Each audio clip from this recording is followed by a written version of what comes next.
চতুর্মুখী হামলায় এখনও অগ্নিগর্ভ মধ্যপ্রাচ্য। মঙ্গলবার আইআরজিসির শীর্ষ কমান্ডার ও ইরানি প্রেসিডেন্টের কার্যালয়ে লক্ষ্য করে হামলার দাবি করেছে ইসরায়েল। দেশটিতে প্রাণহানি বেড়ে দাঁড়িয়েছে 787 জনে। এদিকে পাল্টা হামলা অব্যাহত রেখেছে ইরান। ইসরায়েলে তাদের মিসাইলের আঘাতে পাওয়া গেছে ক্ষয়ক্ষতির খবর। নতুন হামলার ঘটনা ঘটেছে আরব আমিরাত, ওমান সহ বিভিন্ন আরব দেশেও। হিজবুল্লাহ ইসরায়েলের মধ্যেও সংঘাত চলছে। এদিকে ইরানের সাথে আলোচনার সম্ভাবনা নাকচ করে দিয়েছেন মার্কিন প্রেসিডেন্ট। ইসরায়েল ও যুক্তরাষ্ট্রের ইরানের যৌথ হামলার জেরে যে যুদ্ধ শুরু হয়েছে সেটি 4 দিনেও থামেনি। উল্টো সংঘাতের পরিধি আরও বিস্তৃত হওয়ায় ক্রমেই মধ্যপ্রাচ্যে বিপর্যয়ের শঙ্কা বাড়ছে।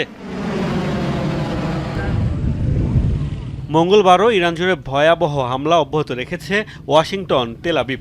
গুড়িয়ে দেওয়া হয়েছে তেহরানের বহু স্থাপনা। এ পর্যন্ত দেশটির 153 শহর হয়েছে হামলার শিকার। নতুন করে আইআরজিসির শীর্ষ কমান্ডার, ইরানের প্রেসিডেন্টের কার্যালয় ও সুপ্রিম ন্যাশনাল সিকিউরিটি কাউন্সিলের ভবনে হামলার দাবি করেছে আইডিএফ। বেসামরিক নাগরিকদের টার্গেট বানানোয় মার্কিন প্রশাসনকে জবাবদিহিতার আওতায় আনার দাবি ইরানের। আমেরিকার জনগণের তাদের সরকারকে প্রশ্ন করা উচিত। মিনাবের স্কুলের শিশুরা কিংবা ফার্স প্রদেশের ক্রীড়াবিদরা কি আমেরিকার জাতীয় নিরাপত্তার জন্য হুমকি তৈরি করেছিল? জুন মাসে ট্রাম্প দাবি করলেন, আমাদের পারমাণবিক কর্মসূচি নিশ্চিহ্ন হয়েছে। যদি তা ধ্বংসই হয়ে যায় তাহলে সেটি কিভাবে হুমকি তৈরি করে? পাল্টা জবাব অব্যাহত রেখেছে ইরানও। সেন্ট্রাল ইসরায়েলের একাধিক স্থানে আঘাত হেনেছে ইরানের মিসাইল। পাওয়া গেছে ব্যাপক ক্ষয়ক্ষতির তথ্য।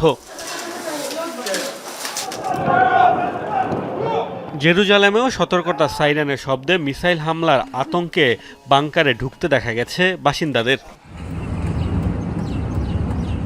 সংযুক্ত আরব আমিরাতের অয়েল ইন্ডাস্ট্রি জোনে ড্রোন হামলা জেরে অগ্নিকাণ্ডের ঘটনা ঘটেছে। ওমানেও একটি তেলের ট্যাঙ্ক হয়েছে হামলা শিকার। সাইরেনের শব্দ শোনা গেছে কুয়েত সিটিতে। ইরাকের উত্তরাঞ্চলেও হামলার দাবি করেছে আইআরজিসি। ইরানের বিরুদ্ধে বেসামরিক স্থাপনাকে লক্ষ্য বানানোর অভিযোগ তুলেছে উপসাগরীয় দেশগুলো। যুদ্ধ পরিস্থিতিতে ইরানের সাথে আলোচনায় বসার সম্ভাবনা উড়িয়ে দিয়েছেন মার্কিন প্রেসিডেন্ট ডোনাল্ড ট্রাম্প। ইরান আলোচনার অনুরোধ জানিয়েছে বলেও সামাজিক মাধ্যমে দেয়া পোস্টে দাবি করেন তিনি। অন্যদিকে হিজবুল্লাহ ও ইসরায়েলের মধ্যেও পাল্টাপাল্টি হামলা অব্যাহত রয়েছে। ইসরায়েলের আপার গ্যালিলি অঞ্চলে মিসাইল হামলার দাবি করেছে হিজবুল্লাহ। বৈরুতে তাণ্ডব চালানোর পাশাপাশি দক্ষিণ লেবাননে স্থল অভিযান চালাচ্ছে আইডিএফ। মোস্তফা মাহমুদ, যমুনা নিউজ।